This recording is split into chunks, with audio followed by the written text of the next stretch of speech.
এই জাদুকরি কেটলিটা যাদের হাতে পড়ে তারাই রাতারাতি কোটিপতি হয়ে যায়, কারণ এই কেটলির ক্ষুধা মেটাতে পারলেই সে তার মালিককে দেয় হাজার হাজার ডলার। তেমনি একদিন এই কাপলটা শহরের দিকে কেনাকাটা করতে যাচ্ছিল, আর তখনই রাস্তার মাঝে তাদের একটা ছোটখাটো অ্যাক্সিডেন্ট হয়ে যায়। ভেতরে থাকা দুজনের তেমন কোনো একটা ক্ষতি হয়নি, কিন্তু সেখানে তখন পুলিশ চলে আসে। তাদেরকে পুলিশ এসে টুকটাক জিজ্ঞাসাবাদ করে। এই কাপলটার মধ্যে মেয়েটার নাম হচ্ছে এলিস আর ছেলেটার নাম জন।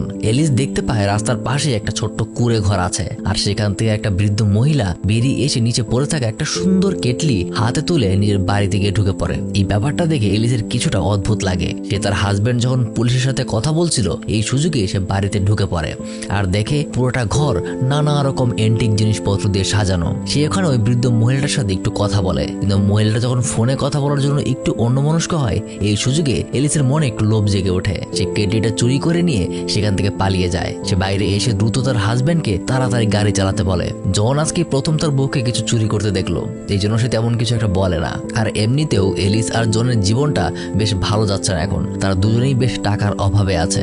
এখন পর্যন্ত এলিস অনেকগুলো চাকরি করার চেষ্টা করেছে, কিন্তু কোথাও আসলে সে চাকরি করতে পারছে না। ইন্টারভিউ সে একটার পর একটা দিয়েই যাচ্ছে, কিন্তু কোথাও সিলেক্ট পর্যন্ত হচ্ছে না। আর জন যে চাকরি করে সেটা খুবই সামান্য বেতনের চাকরি। এভাবে তাদের থাকতে খুবই কষ্ট হচ্ছে।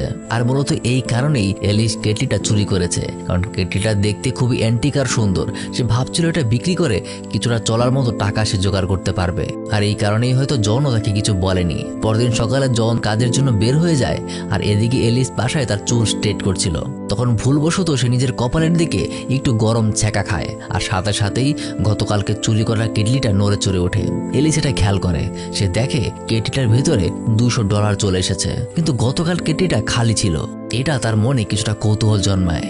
তাই সে কৌতূহল বশত নিজেকে আরেকটু ব্যথা দেয়, যাচাই করে দেখার জন্য যে এটার সাথে এই কেটলির টাকার কোনো সম্পর্ক আছে কিনা। দেখতে দেখতেই সেখানে $700 চলে আসে, কিন্তু এটা কিভাবে সম্ভব? ব্যাপারটা নিশ্চিত করার জন্য সে ইচ্ছা করে নিজের চেয়ারে খুব জোরে আঘাত করে, আর দেখতে পায় এবার কেটলিটায় আরো অনেকগুলো টাকা চলে এসেছে। সে বুঝতে পারে নিজের কাছে রেখে সে নিজে যত বেশি ব্যথা পাবে এই কেটলিটা তাকে ততই বেশি টাকা দেবে। আর এদিকে জনের কপালটা খুবই খারাপ। আজকে তাকে সেই চাকরিটা থেকেও একদম বের করে দেওয়া হয়েছে।